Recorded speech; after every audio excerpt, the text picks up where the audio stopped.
நேத்திக்கு உக்ரைன் தரப்புல இருந்து ரஷ்யாக்குள்ள மொத்தம் 158 ட்ரோன்கள் மாபெரும் ஒரு ஸ்ட்ரைக்க வந்து உக்ரைன் தரப்பு வந்து பண்ணியிருந்தாங்கன்னு பார்த்தோம்.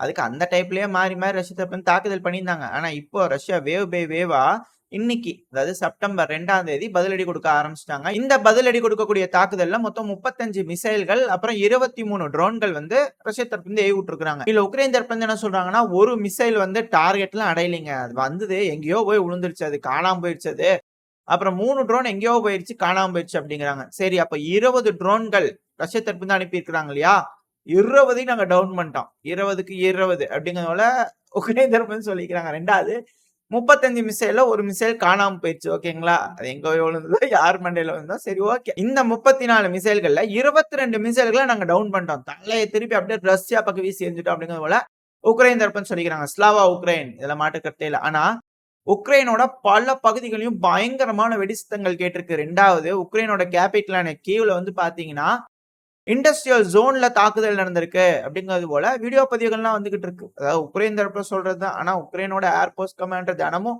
100க்கு 100 போடுறாரு. அவங்களோட இது உதிரி பாகங்கள் உதிரி போய் எங்கேயோ விழுந்து வெடிச்சிருக்கும் இல்லைங்களா. அது ரஷ்யாவோட உதிரி பாகம் இல்ல, இவங்களோட இன்டர்செப்டார்ஸ் இருக்கு இல்லைங்களா. அதாவது இந்த பேட்ரியாட் ஏர் டிஃபென்ஸ் மிசைல் அப்புறம் இந்த ஐரிஸ் மிசைல் இருக்கு இல்லையா, அது வந்து அடிச்சு, அது பவர்ஃபுல் மிசைல் இல்லையா, அந்த மிசைல் அதாவது ரஷ்யா வந்து அப்படியே பவுடர் ஆயிரும்.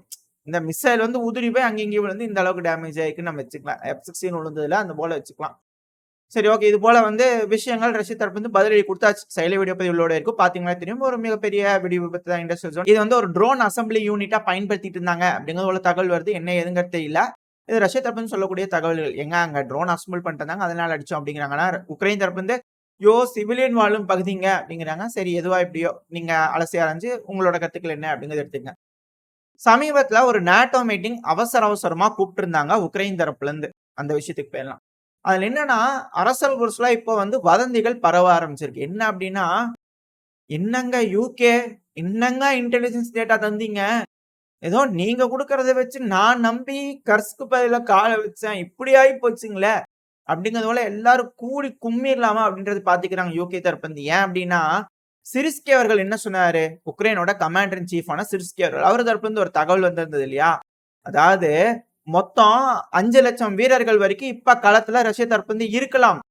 ஆனா 8 லட்சம் வீரர்கள் வரைக்கும் ரஷ்யா இன்க்ரீஸ் பண்ணிடுவாங்க இந்த வருஷத்தோட இறுதியில அப்படிங்கிற சொன்னாங்க. 2வது 60,000ல இருந்து 90,000, அதாவது 900 வீரர்கள் வரைக்கும் ஜாப்ரோசியா பகுதியில் இருக்கிறாங்க, எங்களுக்கு தெரியும், உள்ள கால் எடுத்து வச்சா செஞ்சிருவோம் அப்படிங்கிறது போல பல விஷயங்கள் வந்து சிரிஸ்கி அவர்கள் தரப்புன்னு சொல்லியிருந்தாரு. அது போல சொல்லியிருந்தாரு. அதுக்கப்புறம் தான் இந்த கர்ஸ்க்ல கொண்டு போய் கால வச்சாங்க உக்ரைன் தரப்பு. இப்ப வந்து பாத்தீங்கன்னா பகீர் தகவல்கள் அந்த கர்ஸ்க்ல வந்து குடையும் போது உக்ரைன் ஏதோ கண்டுக்கிட்டாங்க போல தெரியுது. இப்ப போய் என்ன பேசிக்கிறாங்க அப்படின்னா, ஆல்ரெடி ரஷ்ய தரப்புல இந்த ஸ்பெஷல் மிலிட்டரி ஆபரேஷன்ல எல்லாம் சேர்த்து தயார் நிலையில் இருக்கக்கூடிய ரஷ்ய வீரர்களோட எண்ணிக்கை குறைஞ்சது 1.5 மில்லியன்ல இருந்து 1.6 மில்லியன் வரைக்கும் இருக்கலாம். அதாவது 15ல இருந்து 16 லட்சம் வீரர்கள் தயார் நிலையில இருக்கிறாங்க அப்படிங்கிறது போல ஒரு குண்டை தூக்கி போட்டு இருந்துக்கிறாங்க உக்ரைன் தரப்புல இருந்து.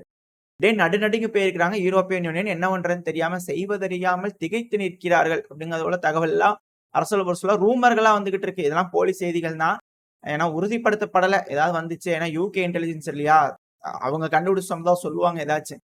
அந்த டைம்ல நம்ம சொல்லிக்கலாம் இது போல அவங்க சொன்னாங்க அப்படிங்கிறது போல சொல்றாங்களா என்னன்னு பார்ப்போம். பட் ஆனா இது போல விஷயங்கள் அங்க நடந்துகிட்டு இருக்கு. ஆல்ரெடி இங்க 15 லட்சம் பேர்த்துக்கிட்ட ரெடியா இருக்கிறதா இந்த தரப்புன்னு தகவல் வருது. இது பத்தாம மேல பெலருஸ் வேற தொடர்ந்து ஆயுதங்கள், டேங்குகள், ஆர்மடு வெஹிக்கிள்கள், அதுவும் பீனு வந்து பாத்தீங்கன்னா சிம்பலை போட்டு வந்து ஃப்ரண்ட் லைன்ல உக்ரைனோட பார்டர்ல டிப்ளாய் பண்ணிட்டே இருக்கிறாங்க.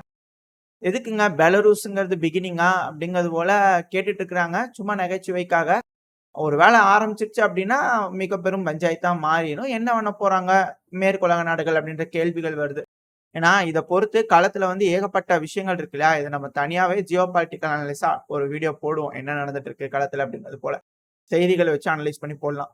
பட் ஆனா சூழ்நிலை இது போல இருக்கு. இப்படி இருக்கும் சமயத்துல மேற்குலக நாடுகளுக்கு இன்ஃபிளேஷன் இதுக்கு மேல வர ஆரம்பிச்சிடும். ஏன்னா வின்டர் வந்துருச்சு அப்படின்னா அதுக்கப்புறம் இக்கட்டான சூழ்நிலை யூரோப்பியன் யூனியன் நாடுகளுக்கு வந்துடும், 2வது அமெரிக்காவுக்கு வந்துடும். இந்த டைம்ல என்னோட தலைவர் டிக்டாக் டப்பா வச்சு இன்ஃபிளேஷன் என்னன்னு குழந்தைக்கு கூட லெசன் எடுத்துக்கிறாருங்க. அந்த மாதிரியான ஒரு சிம்பிளான ஒரு விஷயம் சொல்லவே இல்லை. இன்ஃபிளேஷன் என்னன்னு வாய் தொடர்ந்து சொல்லானா எல்லாத்துக்கும் புரிஞ்சிருச்சு. அந்த வீடியோ பத்தி செயலோட இருக்கும், பாத்தீங்களாலே தெரியும். டிக்டாக் டப்பா யாரோ குடுத்துருப்பாங்க போல இருக்குது. அத எடுத்து வந்துருக்காரு. அவர் என்ன சொல்றாருன்னா, டிக்டாக் யாருன்னு எனக்கு தெரியாது. என்கிட்ட குடுத்தாங்க. இது ஒரு நல்ல கமர்ஷியல் ஆட். யூஸ் பண்ணிக்கங்க டிக்டாக் அப்படிங்கிறது போல அவர் தரப்புல இருந்து ப்ரமோட் வேற பண்ணிக்கிறார் டிக்டாக். ஃப்ரீயா நடந்திருக்கு. இது போல எங்க யாருக்கு கிடைக்குங்க இது போல சான்ஸ் இல்லையா? சரி ஓகே. அது என்ன ஒரு ப்ரமோஷன்னா, இது டிக்டாக். இதுவும் டிக்டாக். இதுதாங்க இன்ஃப்ளூயன்சன் அப்படிங்கிறத போல சொல்லிக்கிறாரு. அதாவது பெரிய டப்பா டிக்டாக் இருந்தது. அத கூட அமெரிக்கர்னால வாங்க முடியல. அந்த அளவுக்கு ஆயிடுச்சு. அதனால தான் டிக்டாக் கம்பெனிக்காரன் குட்டி டப்பால செஞ்சு வித்துட்டு இருக்கிறான். பாத்தீங்களா இந்த அளவுக்கு இன்ஃப்ளூயன்ஸ் ஆயிடுச்சு அப்படிங்கிறத சொல்லாம அத்தனை பேத்துக்கும் புரிய வச்சுக்கிறாருங்க. மாபெரும் தலைவர் இல்லையா? சல்யூட் ட்ரம்ப் அவர்களுக்கு ஒரு சல்யூட். 2வது இப்ப நடந்துட்டு இருக்கக்கூடிய ரஷ்யா உக்ரைன் பிரச்சனையில ரஷ்யா தரப்புல இருந்து 2 நாளைக்கு முன்னாடி தான் வந்து பாத்தீங்கன்னா BMP-3, BMP-4 ரக வண்டி எல்லாம் ரெடி ஆயிடுச்சு. தூக்கிட்டு போங்க ஃப்ரண்ட் லைனுக்கு அப்படிங்கிறதுல வண்டியில பொட்டியில ஏத்தி அனுப்பிச்சு விட்டுருந்தாங்க. ரயில் பொட்டியில ஏத்தி. இப்ப அடுத்து வந்து பாத்தீங்கன்னா SU-34 என்ன டேங்க் தான் செய்வீங்களா? நாங்க விமானம் செஞ்சுட்டோம் பாருங்க. அடுத்த பேட்ச் டெலிவரி பண்றோம். அதாவது இவங்களுக்குள்ள ஒரு காம்படிஷன் இருக்கும் போல தெரியுது. இந்த சேல்ஸ்ல இந்த மார்க்கெட்டிங்ல எல்லாம் வந்து பாத்தீங்கன்னா காம்படிஷன் வச்சிருவாங்க. அதாவது யார் வந்து அதிகமான சேல்ஸ் பண்றாங்க அப்படிங்கிறது போல. அது போல இவங்களுக்கு வந்து காம்படிஷன் வச்சிருப்பாங்க போல தெரியுது ரஷ்ய தரப்பு இருந்து. என்ன காம்படிஷன் தெரியல. மாறி மாறி அந்த அளவுக்கு வேலை செய்யறாங்க. சரி ஓகே. இந்த புது SU-34ல என்ன ஃபீச்சர்ஸ் செஞ்சிருக்காங்க அப்படிங்கிறது போல உளவு தகவல்கள் போலியா வரும் இல்லையா? சோ அத வச்சு பார்க்கும்போது இந்த SU-34 பிரத்யேகமா ரிகானிசனுக்காக பயன்படுத்தலாம் அப்படிங்கிற சொல்லப்பட்டது இந்த டெலிவரியில. ஏன்பா இதெல்லாம் ஆல்ரெடி அப்படித்தானுப்பா அப்படின்னு கேட்டீங்கன்னா ஏதோ மாடிஃபிகேஷன் போயிருக்கு புதுசா அப்படிங்கிற சொல்லப்பட்டு வருது. 2வது இந்த ஏரியல் குண்டுகள் இத லான்ச் பண்ணது இல்லையா? அதுல கைடட், அன்கைடட் குண்டுகள பிரத்யேகமா சுமந்துட்டு போலாம் அப்படின்னு சொன்னாங்க. அதாங்க FAB 3000 வேற ஒண்ணும் இல்ல. அதுக்காக தனியா பிரத்யேகமா செஞ்சுக்கிறாங்க. சோ அதனால இதுக்கு மேல இன்னும் நெறைய குண்டுகள டெலிவரி பண்ணலாம் அப்படிங்கிற சொல்லப்பட்டு வருது. இது எல்லாமே மேற்குலக நாடுகளுக்கு வந்து பாத்தீங்கன்னா பேர் இடியா இருக்கு. ரஷ்யா மேல சாங்ஷன் போடுறாங்க. எங்கேயும் போகக்கூடாது.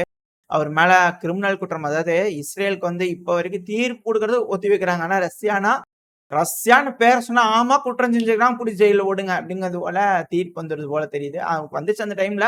ஆனா இப்ப இருக்கக்கூடிய ஜட்ஜ்லாம் கொஞ்சம் சூதானமா ஒரு விஷயத்தையும் யோசிச்சு தீர்ப்பு குடுக்குறாங்க இல்லையா? இவங்களால தப்பு சொல்லக்கூடாது. ரஷ்யா கேஸ்ல மட்டும் ஏதோ ஒண்ணு நடந்து போச்சு போல தெரியுது. அவசர அவசரமா முடிவுகள் எடுத்தாங்களா அப்படிங்கலாம் தெரியல. பட் ஆனா இப்போ மங்கோலியாக்கு வந்து ஒரு விசிட் விட போறாரு. அது நடந்துருச்சு அப்படின்னா இந்த உலகமே தலைகீழா மாறிடும் அப்படின்னு சொல்லப்பட்டு வருது. ஏன்னா ஒருத்தர் செய்யறதுக்கு தான் ஒருத்தர் செஞ்சுட்டாரு அப்படின்னா எங்க அவங்க செஞ்சாங்களா அப்படிங்கும் போல கையை காமிச்சிட்டு எல்லாம் நல்லது செஞ்சிருவாங்க அப்படிங்கிறாங்க. அப்படி என்னங்க தெரியல. இதோட இந்த பதிவை நான் முடிச்சுக்கலாம். இந்த பதிவு எப்படி இருந்துச்சு உங்களுக்கு பிடிச்சிருக்கா? பிடிச்சுனா லைக் பண்ணிட்டு உங்க ஃப்ரெண்ட்ஸ் அண்ட் ஃபேமிலியோட ஷேர் பண்ணிக்கோங்க. அது கூடவே மறக்காம இந்த பதிவு பத்தின உங்களோட கருத்துக்களை கமெண்ட் செக்ஷன்ல சொல்லுங்க. இந்த பதிவு நல்லா இருக்குன்ற நம்பிக்கையில அடுத்த பதிவில் உங்களை சந்திக்கிறேன். அது வரைக்கும் ஸ்டே சேஃப். பை.